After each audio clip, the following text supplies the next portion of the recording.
بسم اللہ الرحمن الرحیم۔ گمنام ہیرو کے معزز ناظرین السلام علیکم۔ دوستو لائک ضرور کر دیا کریں، شکریہ۔ آئیے چلتے ہیں کہانی کی طرف۔ 2-4 دن اور خانو، منصور نے کہا، اب امید بند گئی ہے کہ میں تمہارا ریکارڈ صاف کرا سکوں گا۔ نہیں منصور بھائی نہیں۔ اچانک میرے جسم میں جان آ گئی اور میں نے بڑی جاندار آواز میں کہا، مجھے جانے دو، خدا کے لیے مجھے جانے دو۔ میں نے انسپیکٹر منصور کی یہ بات مان لی کہ میں چند دن اس کے ہاں رکا رہوں، لیکن میں نے اپنے آپ کو اس خوش فہمی میں مبتلا نہ کیا کہ منصور میرے جرم بخشوا دے گا۔ ارونا بھی یہی ضد کرتی تھی کہ میں ان کے ہاں رہوں۔ وہ کہتی تھی کہ منصور بڑا عقل مند آدمی ہے اور اس کا اثر و رسوخ بھی ہے، وہ مجھے پچھلے جرائم کی سزا سے بچا لے گا، لیکن مجھے یہی نظر آ رہا تھا کہ مجھے بچانے کی مخلصانہ کوشش کا نتیجہ یہ نہ ہو کہ میں پکڑا جاؤں۔ میں اس لیے بھی وہاں نہیں رکنا چاہتا تھا کہ ارونا جوان اور خوبصورت عورت تھی۔ میں نے اسے دل کی گہرائیوں سے بہن بنا لیا تھا، لیکن منصور آخر انسان تھا، کسی بھی وقت اس کے دل میں میرے اور ارونا کے متعلق شک پیدا ہو سکتا تھا۔ منصور سارا دن باہر رہتا تھا۔ یہ خطرہ اس لیے پیدا ہو گیا تھا کہ ارونا میرے ساتھ کچھ زیادہ ہی بے تکلف ہو گئی تھی۔ اس کی بے تکلفی میں بہن بھائیوں والا ہی انداز تھا، لیکن یہ مرد اور عورت کا معاملہ بڑا نازک ہوتا ہے۔ میں کوئی نیک اور پارسا آدمی نہیں تھا۔ میں نے سوچا کہ اس سے پہلے کہ اس قسم کی کوئی بدمزگی پیدا ہو جائے میں یہاں سے چلا جاؤں۔ 2 ہی دن گزرے تھے کہ منصور رات کو اپنی ڈیوٹی سے واپس آیا تو وہ کچھ بجھا سا تھا۔ ارونا نے اس کی اس حالت کو خاص طور پر محسوس کیا اور پوچھا کہ وہ کیوں پریشان ہے۔ رانی مر تو گئی ہے، منصور نے آہ بھر کر کہا، لیکن اپنا کچھ زہر پیچھے چھوڑ گئی ہے۔ میں اور ارونا چونک پڑے اور ہم دونوں اس کے قریب ہو گئے۔ دونوں نے بیک وقت پوچھا، کیا ہوا؟ میرے ساتھ میری برانچ میں ایک مسلمان انسپیکٹر ہے، منصور نے کہا۔ ہماری دوستی بڑی گہری ہے، ہم نے اکٹھے ٹریننگ کی تھی۔ میں اس سے مشورہ لینا چاہتا تھا کہ میں خانو کو بچانے کی کیا صورت اختیار کروں۔ میں کھل کر صحیح بات تو نہیں کہہ سکتا تھا۔ میں نے کہا کہ اگر کوئی مفرور مجرم جس کے جرم سنگین ہوں ایسا کارنامہ کر گزرے جس سے حکومت کو فائدہ پہنچے تو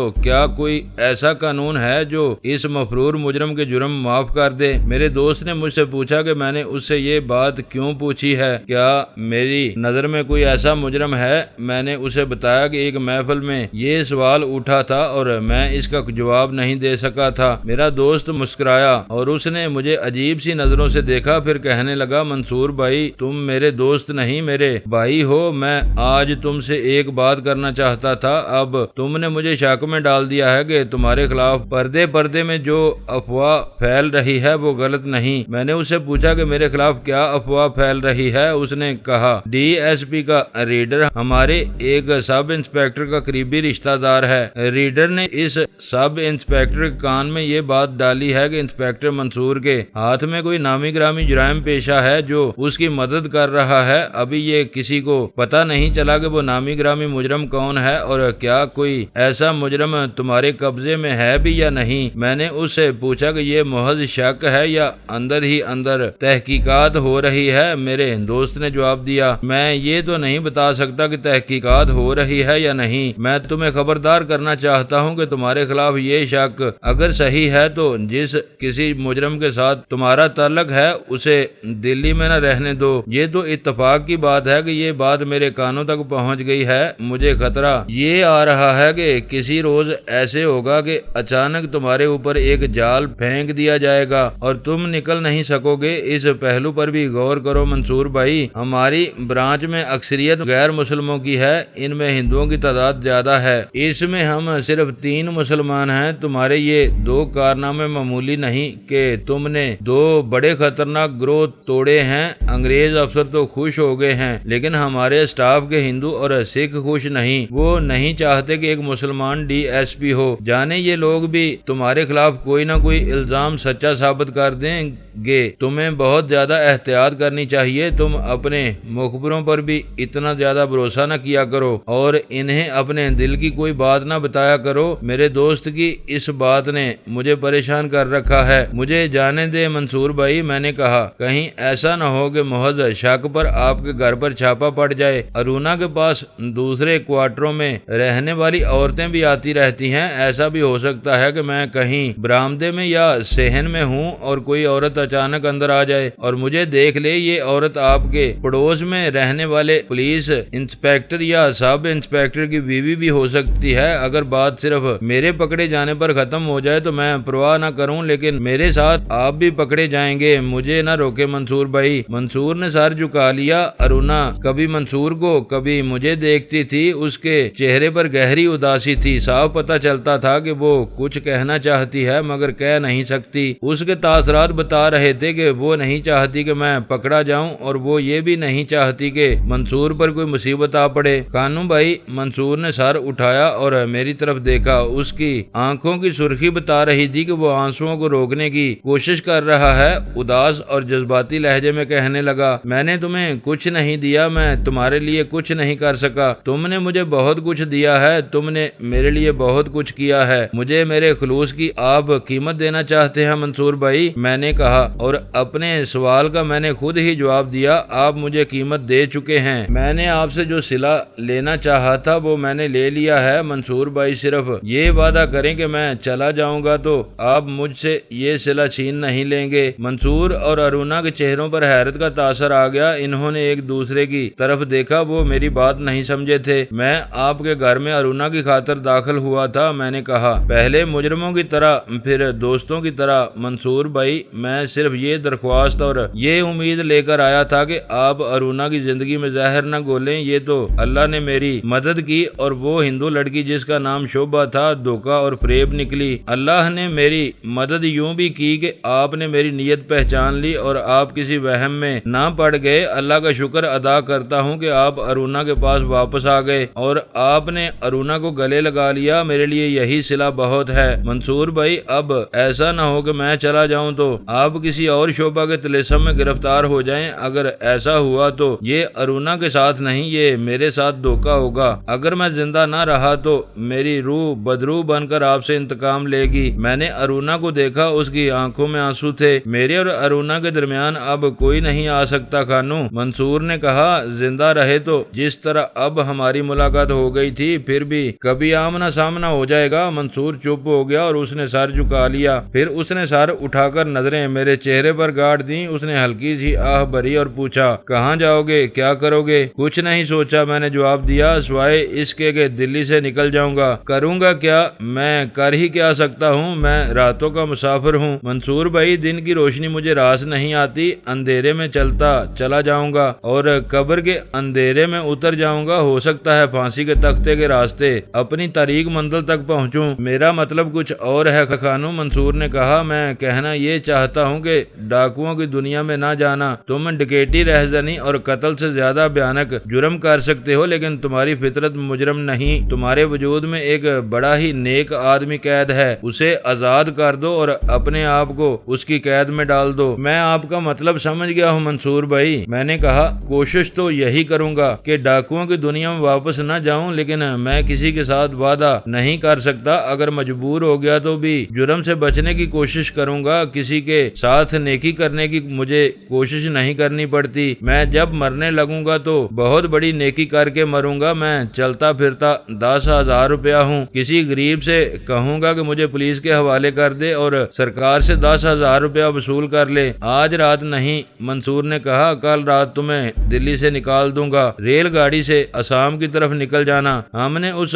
رات بہت باتیں کی، ارونا بولتی تھی تو اس کی آواز برا جاتی تھی، منصور مجھے بتاتا رہا کہ میں آسام تک کس طرح پہنچوں اور وہاں کیا کروں۔ اگلی رات 9 بجے کے قریب ایک ایکسپریس گاڑی مجھے دلی سے نکال لے گئی۔ منصور میرے ساتھ ریلوے اسٹیشن تک جانا چاہتا تھا، میں نے اسے روک دیا تھا، اگر مجھے کوئی پہچان لیتا اور منصور میرے ساتھ ہوتا تو وہ بھی پکڑا جاتا اور وہ DSP بنتے بنتے جیل میں بڑی لمبی قید کا قیدی ہوتا۔ اس نے مجھے مولوی بلکہ کسی جامع مسجد کا خطیب بنا کر گھر سے نکالا تھا، داڑھی تو میری بڑی ہوئی تھی ہی، اس نے ایک دن میں میرے لیے سفید پاپلین کی قمیض اور لٹھے کی شلوار سلائی تھی، نیا چگا کلا اور مکمل ململ کی پگڑی بھی لے آیا تھا، نئے جوتے بھی لایا تھا اور ساتھ ایک تسبیح بھی تھی۔ مجھے یاد آیا کہ میں صوبہ سرحد میں جب گیا تھا تو میرا بہروب کچھ اسی قسم کا تھا۔ منصور نے مجھے 200 روپیہ دیا تھا۔ آج 200 روپیہ بہت تھوڑی رقم سمجھی جاتی ہے، اس زمانے میں یہ رقم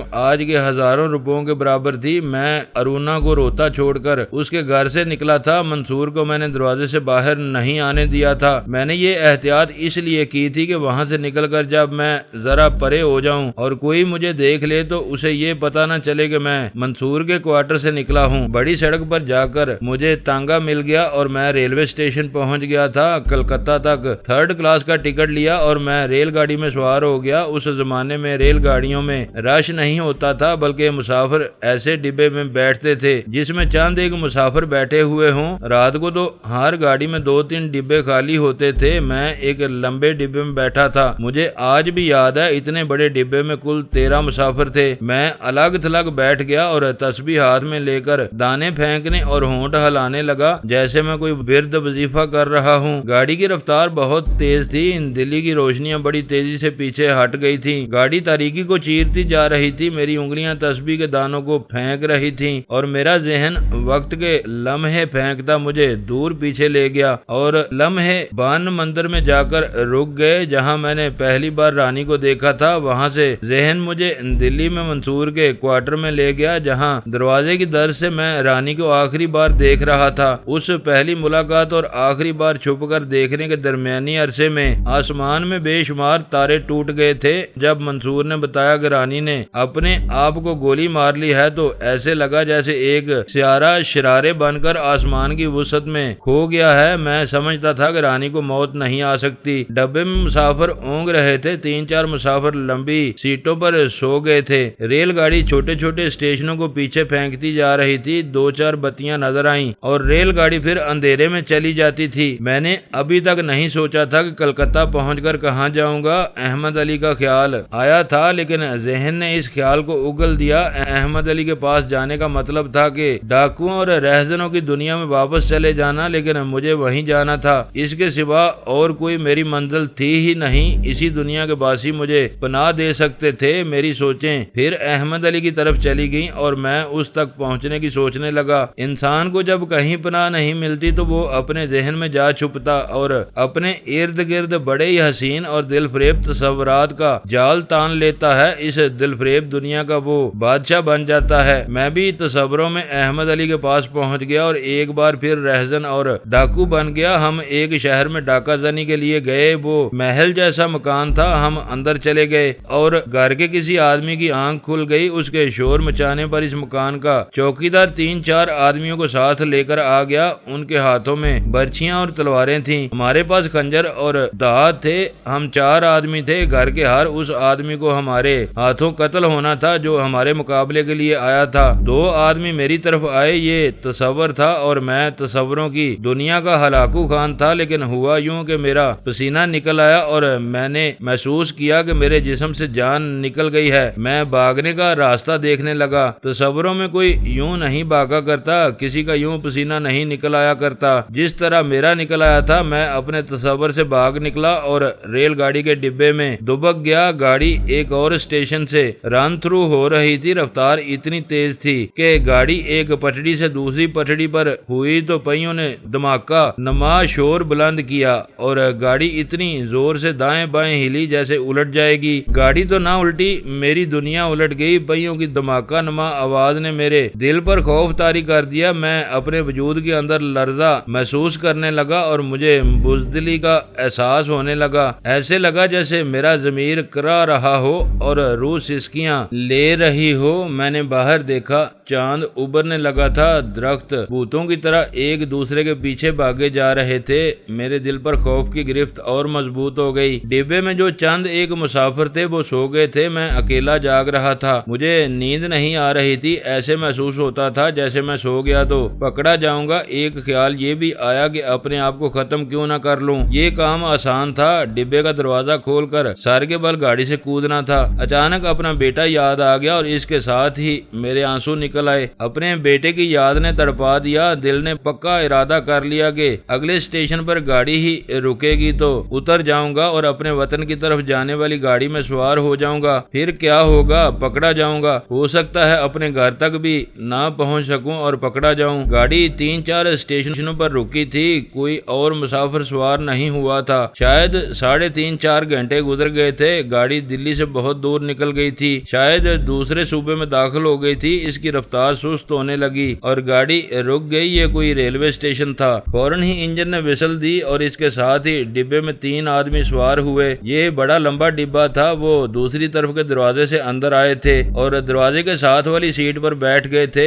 انہیں دیکھ کر مجھ پر گھبراہٹ طاری ہو گئی۔ 2 آدمی پولیس کی وردی میں تھے، ایک ہیڈ کانسٹیبل تھا اور دوسرا کانسٹیبل، تیسرا سویلین کپڑوں میں تھا۔ وہ سیٹ پر بیٹھ کر ایک دوسرے سے باتیں کرنے لگے تھے۔ ان میں سے کسی نے ابھی میری طرف نہیں دیکھا تھا۔ گاڑی اسٹیشن سے نکل آئی اور اس کی رفتار تیز ہو گئی تھی۔ یہ کسی قصبے کا اسٹیشن تھا۔ قصبے کی چند ایک بتیاں تھیں جو دور پیچھے رہ گئی تھیں۔ ان 3 آدمیوں میں سے ایک نے، جو سویلین کپڑوں میں تھا، میری طرف دیکھا، پھر اس نے آنکھیں اس طرح سکیڑ لیں جیسے مجھے غور سے دیکھ رہا ہو۔ کچھ دیر مجھے دیکھ کر اس نے ہیڈ کانسٹیبل سے کچھ کہا۔ ہیڈ کانسٹیبل نے میری طرف دیکھا، پھر کانسٹیبل نے میری طرف دیکھا، پھر انہوں نے آپس میں خسر پھسر کی۔ ہیڈ کانسٹیبل اٹھا اور میری طرف آنے لگا، اس کے پیچھے کانسٹیبل اور اس کے پیچھے سویلین بھی ادھر ہی آنے لگے۔ میرا دماغ گاڑی کی رفتار سے تیز چل پڑا۔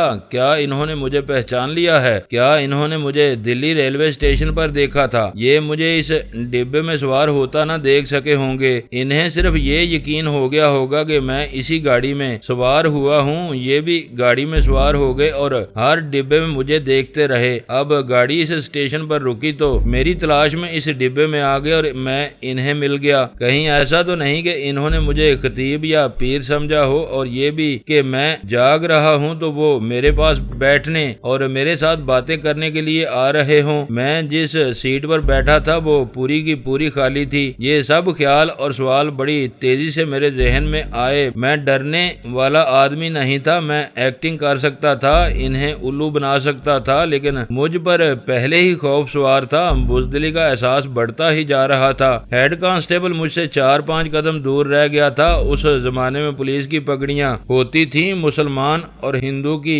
پگڑی میں نمایاں فرق ہوتا تھا۔ یہ ہیڈ کانسٹیبل مسلمان تھا۔ میں نے ہیڈ کانسٹیبل کا چہرہ دیکھا، اس کا چہرہ بیڑیے جیسا ہو گیا۔ اس کے ہونٹوں کے کونوں سے مجھے 2 لمبے لمبے دانت باہر کو آئے ہوئے نظر آئے۔ اس کی آنکھیں انگاروں کی طرح دہکنے لگی۔ مجھے ایسے شک ہوا جیسے وہ بیڑیوں کی طرح گررایا ہو۔ کیا یہ میری ذہنی کیفیت کا اثر تھا کہ مجھے اتنا اچھا انسانی چہرہ بیڑیے کے چہرے کی طرح دکھائی دیا تھا؟ کیا یہ میرے گناہ تھے جو بیڑیے کے روپ میں بڑے آ رہے تھے اور مجھ پر گررا رہے تھے؟ میں بھول گیا تھا کہ مجھ پر ایک پراسرار طاقت بھی ہے۔ میری اس حالت کے متعلق مجھے رانی نے بتایا تھا۔ مجھے یہ بھی یاد نہ رہا کہ میرے جسم میں اتنی طاقت ہے کہ میں ان تینوں کا مقابلہ کر سکتا ہوں اور تینوں کو گاڑی سے نیچے پھینک سکتا ہوں، مگر میری ہر طاقت پر بزدلی کی اور خوف کی برف پڑ گئی تھی۔ بیڑیا میرے قریب آ گیا۔ دروازہ میرے بائیں ہاتھ تھا اور میں دروازے کے ساتھ بیٹھا ہوا تھا۔ میں نے بڑی تیزی سے بائیں ہاتھ سے دروازہ کھولا اور اٹھ کر دروازے میں جا کھڑا ہوا۔ گاڑی کسی دریا کے پل پر بھاگی جا رہی تھی۔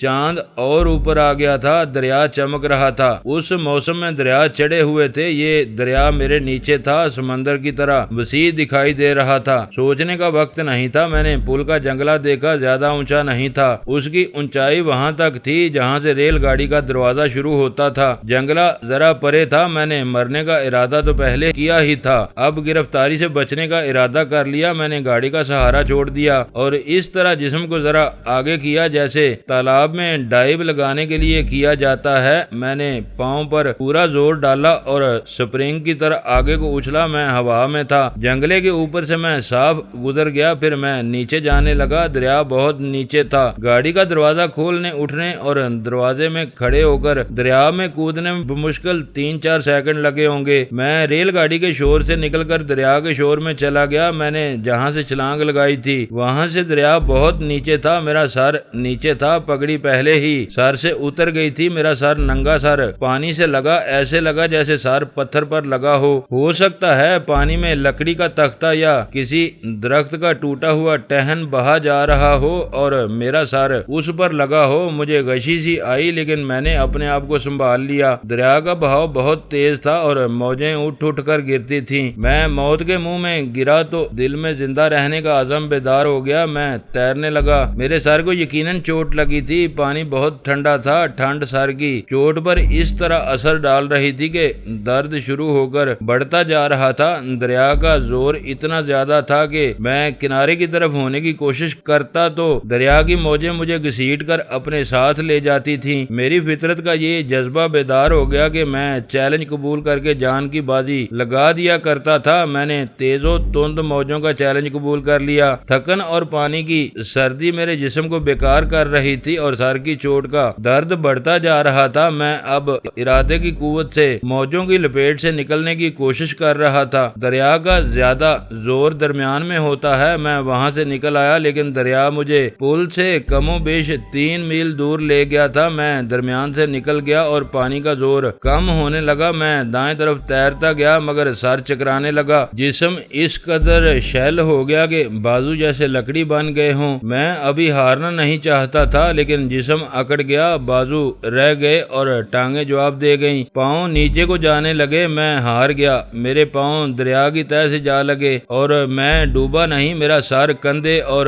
سینہ پانی سے باہر تھے۔ دریا ہار گیا تھا۔ میں پانی میں چلنے لگا۔ پاؤں دھنستے تھے۔ فتح کی خوشی نے میری طاقت کو جگا دیا۔ میں کچھ تیرتا کچھ چلتا کنارے کی طرف بڑھتا گیا اور پانی کم ہوتا گیا حتیٰ کہ میں پانی سے نکل آیا۔ 20-25 قدم کیچڑ میں چلا اور آگے زمین بغیر کیچڑ کے آ گئی۔ میں چلتا گیا۔ چاندنی صاف ہو گئی۔ میں درختوں میں سے راستہ بناتا چلا جا رہا تھا۔ یہ پہاڑی سا علاقہ لگتا تھا۔ میرے سر میں چوٹ کا درد تھا۔ درد کے علاوہ میں سر میں بے چینی محسوس کرنے لگا جو بڑھتی جا رہی تھی۔ میں دریا سے بمشکل نصف میل دور گیا ہوں گا کہ چاندنی جو چاند اوپر آ جانے سے پوری طرح صاف ہو گئی تھی ایسے مدھم ہونے لگی جیسے چاند کو گرہن لگ رہا ہو۔ میں نے چاند کی طرف دیکھا۔ گرہن کے آثار نظر نہ آئے لیکن چاندنی دھندلی ہوتے ہوتے بالکل ہی بجھ گئی اور رات تاریک ہو گئی اور میں اس تاریکی میں اپنی یادوں، اپنی سوچوں اور اپنے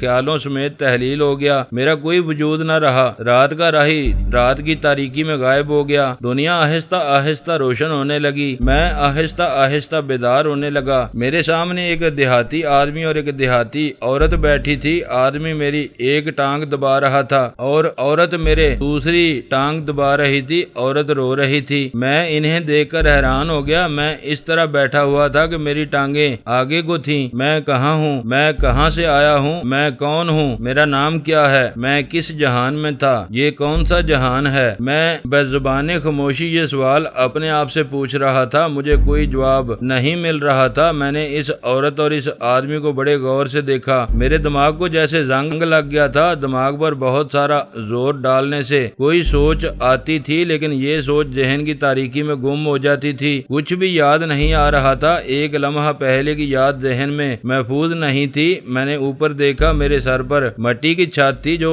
انسانی ہاتھوں نے نہیں قدرت نے بنائی تھی۔ یہ غار تھا یا گفت تھی؟ دیہاتی آدمی اور عورت میری ٹانگیں دبا رہے تھے۔ کیوں یہ میری مٹھی چاپی کیوں کر رہے تھے؟ عورت کے آنسو کیوں بہ رہے تھے؟ تم کون ہو؟ میں نے ان سے پوچھا۔ کیوں میری خدمت کر رہے ہو؟ عورت نے ہاتھ جوڑے، پھر اس نے میرے پاؤں میں سجدہ کیا۔ اس نے سر اٹھایا اور اپنے دونوں ہاتھ میرے دائیں پاؤں پر رکھ دیے۔ وہ میرا ایک ہی بھائی ہے۔ عورت نے کہا اسے پھانسی سے اتار دیں۔ عورت اس علاقے کی زبان بول رہی تھی جہاں میں پیدا ہوا تھا۔ میں نے دماغ پر بہت زور دیا، آنکھیں سکیڑ کر اس عورت کو دیکھا۔ اپنے علاقے کی زبان سن کر مجھے صرف یہ خیال آیا کہ یہ میرے علاقے کی زبان ہے مگر یہ یاد نہ آیا کہ میں کہاں سے آیا ہوں۔ سائیں سرکار، اس عورت کے ساتھ کے آدمی نے کہا، یہ میری بیوی ہے، آس لے کر آئی ہے۔ آپ کی جناب میں کوئی کمی نہیں۔ آج تیسرا دن ہے آپ کی جناب میں حاضری دے رہے ہیں، آپ چپ رہتے ہیں، کرم کریں۔ سائیں سرکار، اس کا ایک ہی بھائی ہے، قتل میں پکڑا ہوا ہے۔ اس نے کسے قتل کیا ہے؟ میں نے ایسی آواز میں پوچھا جو میری آواز نہیں لگتی تھی۔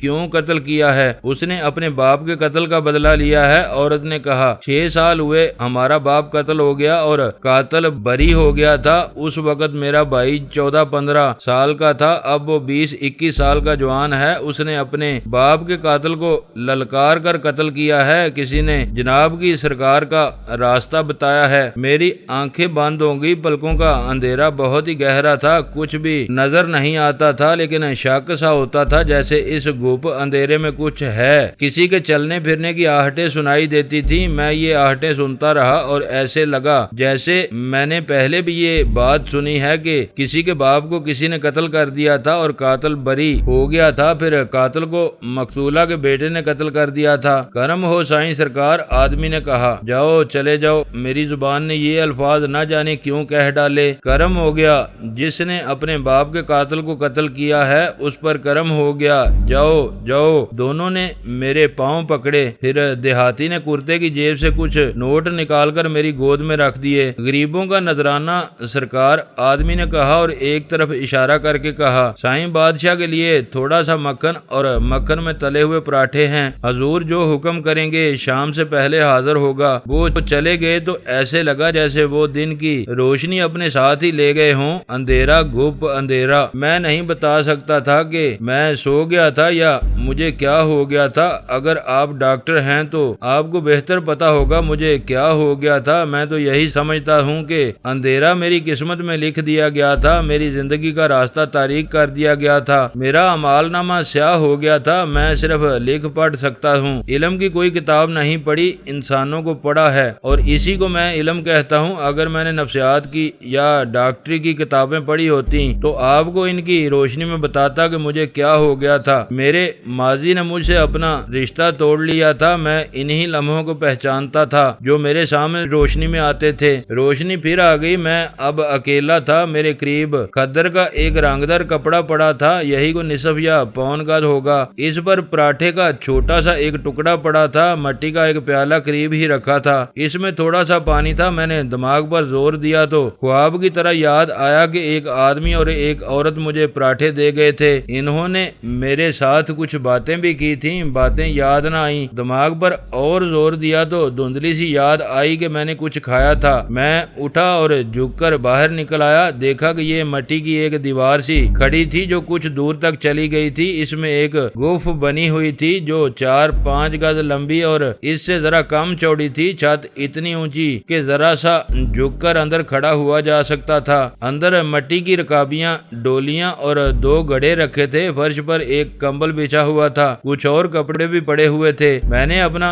حلیہ یوں دیکھا کہ اپنے منہ پر ہاتھ پھیرا، داڑھی لمبی تھی، سر پر ہاتھ لے گیا تو پتا چلا کہ سر کے بال کندھوں پر بکھرے ہوئے ہیں۔ میں نے سبز رنگ کا کرتا پہن رکھا تھا، کمر سے چادر باندھ رکھی تھی، اپنے ہاتھ الٹے کر کے دیکھے، ان پر رگیں ابری ہوئی تھیں۔ میرے ہاتھ ایسے تو نہیں ہوتے تھے۔ میں آہستہ آہستہ چلتا ایک طرف چل پڑا، مٹی کے جس دیوار نما لمبے ٹیلے میں گف بنی ہوئی تھی میں اس کے ساتھ ساتھ چلا جا رہا تھا۔ ایک جگہ ٹیلے میں ایک گھاٹی اوپر کو جاتی تھی، میں گھاٹی چڑھنے لگا۔ اوپر جا کر دائیں بائیں اور آگے پیچھے دیکھا، یہ خوابوں کی دنیا معلوم ہوتی تھی۔ دور ایک پہاڑی تھی، ایسی ہی ایک پہاڑی ایک اور طرف تھی۔ جہاں تک میری نظر جاتی تھی مجھے ابری ہوئی چٹانیں اور چھوٹے بڑے درخت دکھائی دیتے تھے، زمین پھٹی ہوئی تھی، ایسے لگا جیسے یہ خواب پہلے بھی کبھی دیکھا ہے۔ ہوا بھی مانوس لگ رہی تھی، مٹی کی بو بھی مانوس تھی۔ میں نے دماغ پر زور دیا تو دنیا تاریک ہو گئی، روشنی کی چمک دکھائی دی تو میری نظریں اوپر گئیں۔ میں پیٹھ کے بل لیٹا ہوا تھا اور مجھے مٹی کی چھت دکھائی دی۔ میں تیزی سے اٹھا،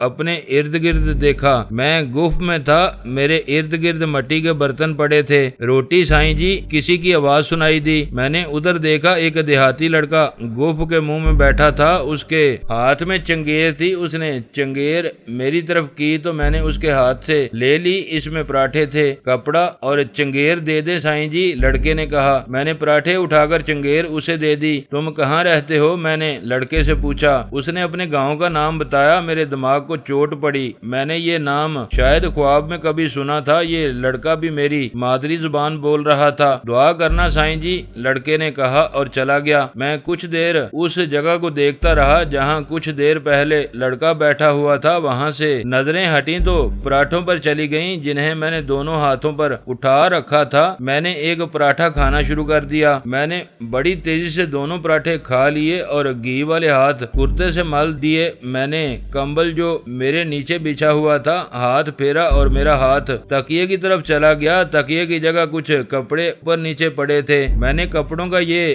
بنڈل اٹھا لیا، نیچے بہت سے نوٹ اور سکے پڑے ہوئے تھے۔